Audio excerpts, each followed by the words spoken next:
So, hello guys, welcome back to my channel PCM with Rishikesh. दोन दिवस थोडा busy होतो, त्यामुळे व्हिडिओ अपलोड बनवू शकलो नव्हतो. पण आता रेग्युलरली व्हिडिओज अपलोड होणार आहेत, त्यासाठी चॅनलला फॉलो करत राहा व सबस्क्राईब करा. Today we are going to see what target MST CET 2021 MST CET PYQ solving on what circular motion. म्हणजेच which chapter circular motion that is merged in rotational dynamics. Rotational डायनामिक्सचे दोन भाग आहेत, एक सर्क्युलर मोशन आणि एक what rotational motion. आज त्यातल्याच आपण सर्क्युलर मोशनचे आज आपण IMP PYQs बघणार आहे. हा सेपरेट का घेतलाय, कारण मागच्या वर्षीपर्यंत हा सेपरेट चॅप्टर होता, ह्या वर्षीच मर्ज केलेला आहे न्यू सिलेबस मध्ये. So let's start now. So what is the first question? Let's see. What if the radius of circular path and frequency of revolution of a particle of mass m are doubled, then the change in kinetic energy will be any EI and EF are the initial and final kinetic energy of particle respectively. EI and EF आपण consider करूया. काय करायचं? EI आणि EF या काय initial and final kinetic energies. EI, EF हे final आणि ही initial kinetic energy. आणि काय दिले? रेडियस आणि फ्रिक्वेन्सी. हे कन्सिडर करूया. इनिशियलला R आणि इनिशियलला F आहे फ्रिक्वेन्सी, आणि रेडियस R आहे. काय केलंय त्याचं? नंतर नेक्स्ट काय केले? इट इज डबल झाले 2R and 2F. It is doubled. So मग काय विचारले? After doubling the what radius and frequency, the change in kinetic energy. This is the most important statement. Change in kinetic energy विचारलेली आहे. We asked that to find change in kinetic energy. Kinetic energy चा formula we know that E initial is equal to final half m v square. Kinetic energy चा formula is equal to half m. V is equal to, we can write it as r omega, that is r square and omega square is equal to half m r square. We can write omega as 2 pi f, 2 square 4 and pi square and f square. F is the frequency. So from this formula we can know that m is a m constant. It is not changing as given in the question. M is not changed. What is changing? R square and f square. म्हणजेच r square आणि f square change होते. म्हणजेच कशावर depend करणार आहे kinetic energy? E will be directly proportional to what? R square and F square. Then we can write it as E final upon E initial is equal to E final साठी. For E final R is what? 2R. For R is what? 2R. आणि 2R चा square केला की काय येणार? 4R square. आणि 2F चा square केला की काय येणार? 4F square. म्हणजे ते सिद्ध लिहायचं, राईट करायचं. प्रपोर्शनल टू काय? R square F square म्हणजेच R1 R2 F2 upon R final F final. 4R square into 4F square upon initially होता R, that is proportional to square, so F square. R square R square, F square get cancelled. So E final upon E initial is equal to what? 4 4 the 16. 4 4 the 16 झालं is equal to E final upon E initial. मग E initial कुठे जाणार आहे? E initial हे तिकडे जाणार, म्हणजे हे झालं E16 E1. But this is not the answer. हे आन्सर नाही. एक खूप लोक इथे चूक करतात, 60 डिमार्क करतात आणि रॉंग करून येतात. अशाच मिस्टेक होतात सीईटी मध्ये. Just this type of mistakes happened in CET. So त्याचा ऍक्च्युअल आन्सर काय बघा. काय विचारलं आपल्याला? Change in kinetic energy. म्हणून तुम्हाला इथे अंडरलाईन करून ठेवले मी आधीच. चेंज इन कायनेटिक एनर्जी विचारलेली आहे. म्हणजेच काय येणार? 16 E1 आणि इनिशियली होती E इनिशियल. म्हणजेच 16 E initial minus E initial, that is 15. Final minus initial, this is final kinetic energy and this is initial kinetic energy, that is 15 E1. This is the correct answer. B is the correct option. This is the correct and this is wrong. This is correct. 15 E initial. इथे खूप मुलं mistake करतात, त्यासाठी question समजून घेणं गरजेचं आहे आणि काय विचारले नक्की हे समजून घेणं गरजेचं आहे. सो आता आपण नेक्स्ट क्वेश्चन बघूया. बघा नेक्स्ट क्वेश्चन काय? Blank slide. नेक्स्ट क्वेश्चन आहे आपल्याकडे. A particle is performing a uniform circular motion along the circumference of circle of radius r and t is the periodic time. In the time t/4 its displacement and distance covered are respectively.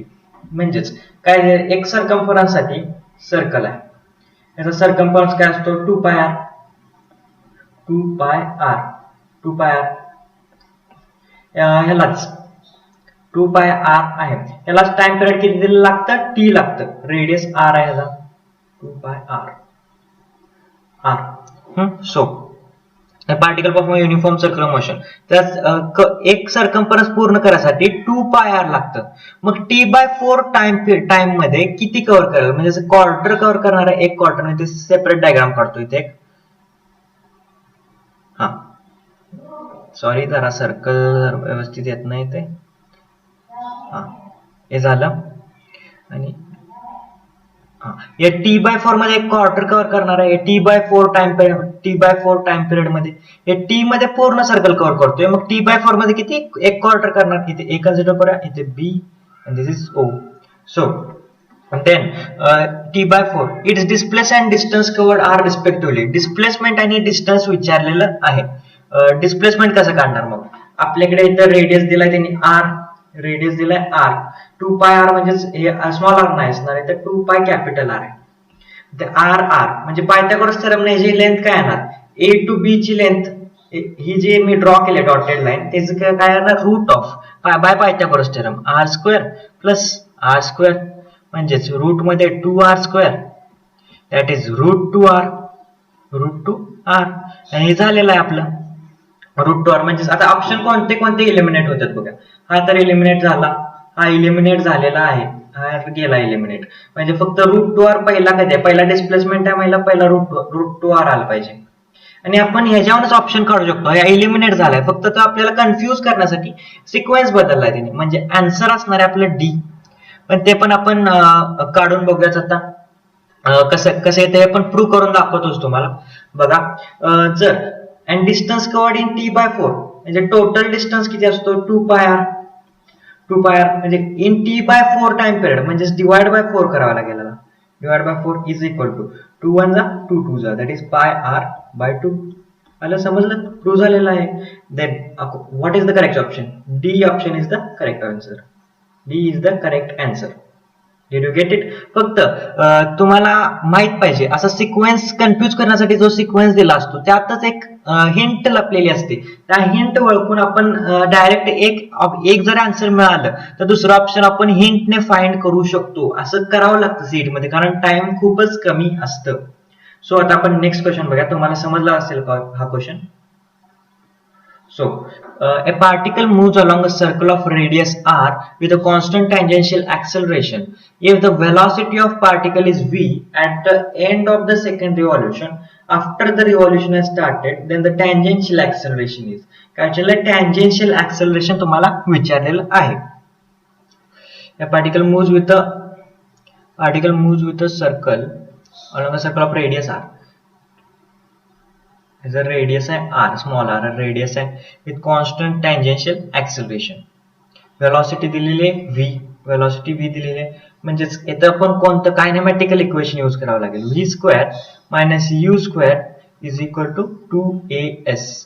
2as. आणि at the end of the second revolution, म्हणजे 2 revolution perform करणार आहे. एक रिव्हॉल्युशनचं circumference असतो 2πr, एक रिव्हॉल्युशनचं circumference 2πr, मग 2 रिव्हॉल्युशनचं circumference असेल 4πr. म्हणजे झालं ही एस ची व्हॅल्यू झाली, दॅट इज एस. म्हणजेच आणि इनिशियल व्हेलॉसिटी काय असणार आहे, इनिशियल व्हेलॉसिटी यू 0 असणार आहे, initial velocity 0. Then tangential acceleration म्हणजेच ए फाइंड करायचं आपल्याला, म्हणजेच v² u0 झाला is equal to 2as. Therefore v² 2s is equal to a. v² 2s is equal to a. म्हणजेच a इज इक्वल टू काय येणार, v² 2 इंटू व्हॉट, एस काय केलं आपण find 4πr.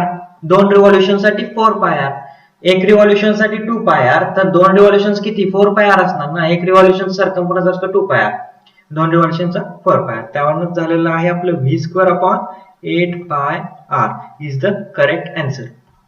a is equal to that is our tangential what? Acceleration, v square upon 8 pi r. A option is correct, v square upon 8 pi r. So have a note of this problem, and we now move further. So next question is what?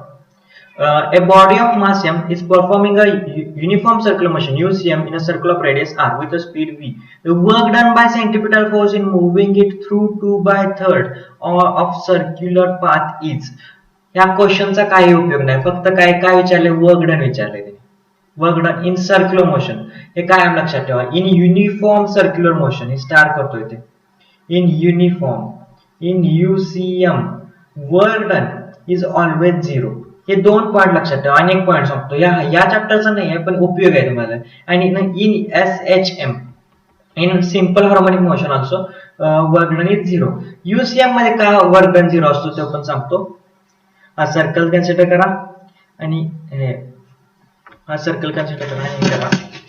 So खाली force and this is what displacement F आणि W work डनचा formula असतो F bar dot S bar आणि is equal to F dot S cos theta. F dot S cos theta, पण इथे angle कोणता म्हणतो 90 degree आणि cos 90 is what 0 is equal to 0. म्हणून वर्क डन UCM मध्ये 0 असते. आणि इन SHM मध्ये का 0 असतो सांगतो. वर्क डन इन SHM का 0 असतो, तर कारण त्याला डिस्प्लेसमेंटच एक SHM परफॉर्म करताना ते डिस्प्लेसमेंट 0 झालेलं त्या सेम पॉइंटला परत येतो ना. SHM मध्ये सेम पॉइंटला ऍट द एंड आलेला असतो पार्टिकल, म्हणून डिस्प्लेसमेंट 0 असते. S is 0, so work done is 0, displacement 0 असते. कळलं ना. ह्याचा आन्सर असणार आहे C. कायम लक्षात ठेवा, इन UCM युनिफॉर्म, जर नॉन युनिफॉर्म सर्कल असेल तर 0 नसणार आहे, पण युनिफॉर्म सर्कुलर मोशन म्हणजे ऑलवेज 0. आणि also SHM is also 0. So C option is correct. So now let's see